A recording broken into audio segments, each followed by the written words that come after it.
déclaration relative à des élections légales. Les 42 personnes, dont 27 enfants enlevés il y a 10 jours dans une école, ont été libérées aujourd'hui. Sur RTI 2. Ce samedi 27 février marque le deuxième jour de la campagne pour les législatives du 6 mars prochain. Depuis hier, les différents candidats ont investi l'ensemble du pays pour tenter de convaincre les électeurs. Certains candidats ont lancé 1200 candidats qui ont investi plus de 255 circonscriptions électorales. Nous restons dans le cadre du scrutin législatif. Le COSIM, Conseil supérieur des imams, des mosquées et affaires islamiques, a invité lors d'une déclaration faite ce samedi à la grande mosquée de la Riviera Golf les uns et les autres à des élections apaisées. Je vous propose d'écouter le message du cheikh Aïma El Hadj Mamadou Traoré, président du COSIM, message délivré en présence de Noussangaré et Didier Nguesson. Législative en Côte d'Ivoire, cette échéance électorale qui intervient après le scrutin suscite un engouement. Le COSIM, Conseil supérieur des imams, des mosquées et des affaires islamiques, invite les parties prenantes à ces élections à la responsabilité pour un scrutin sans violence. Le COSIM recommande une campagne sans propos violents ni d'actes malveillants. À l'encontre des adversaires qui ne sont pas des ennemis. Le COSIM voudrait attirer l'attention de tous sur le fait que, s'agissant d'élections locales à enjeu national, les moindres éventuels excès ont un impact direct sur les populations. Aussi, le COSIM ayant pleinement confiance en la capacité des différents appareils politiques à œuvrer avec retenue, appelle-t-il donc à l'esprit de responsabilité des candidats et des partis politiques.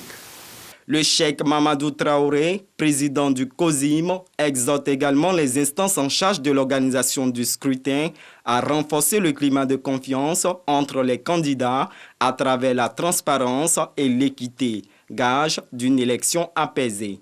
En outre, le COSIM encourage les professionnels des médias à contribuer à la préservation d'un climat apaisé menacé par les dérives des réseaux sociaux. L'Association interreligieuse pour la paix et le développement AIPD, par la voix de son président, l'imam Moussa Dramé, exhorte également à la tenue d'élections apaisées et sans violence. Elle a tenu à cet effet une rencontre de sensibilisation au sein de la mosquée Fatima Zahra de Grand Bassam, en présence des autorités administratives.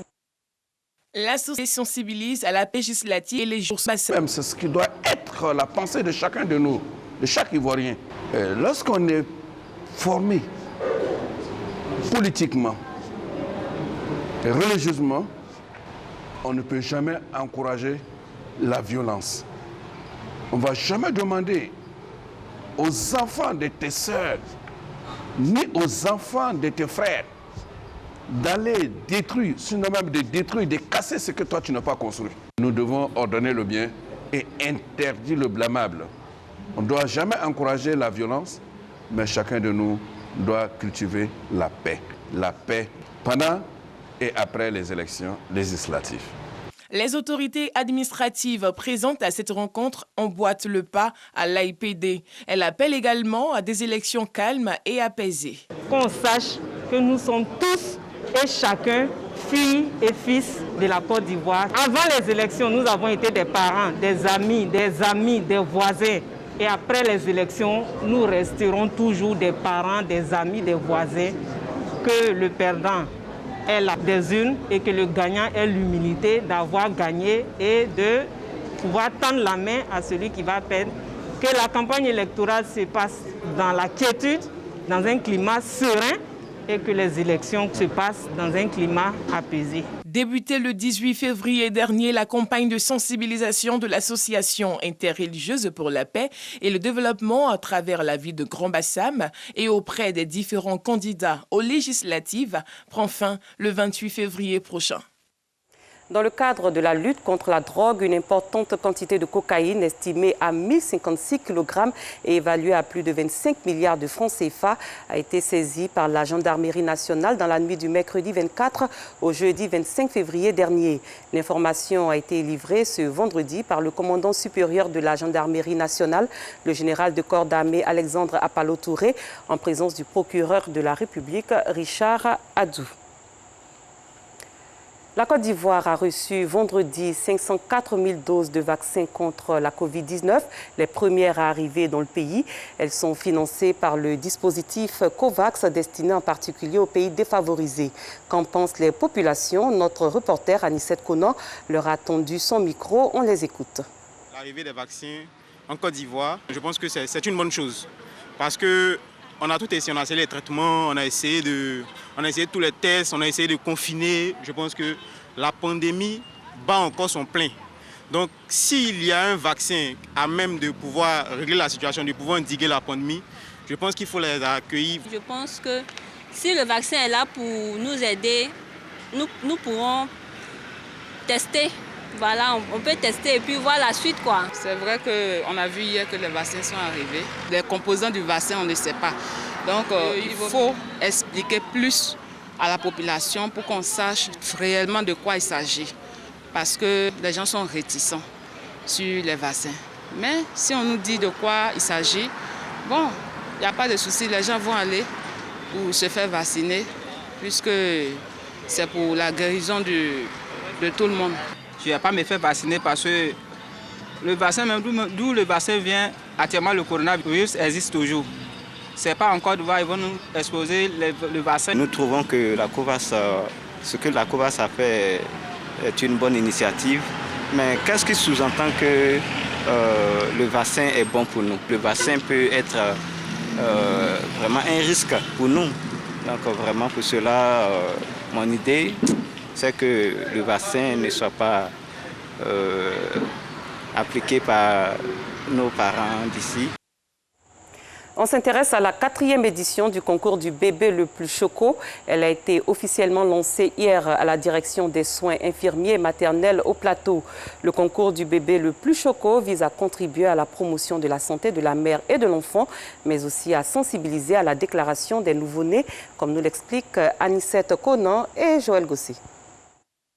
Plateau, immeuble Le Général, salle de conférence de la DECIM, la direction des soins infirmiers maternels pour le lancement de la 4e édition du concours Le bébé le plus choco, une initiative de l'ONG Joie des tout-petits.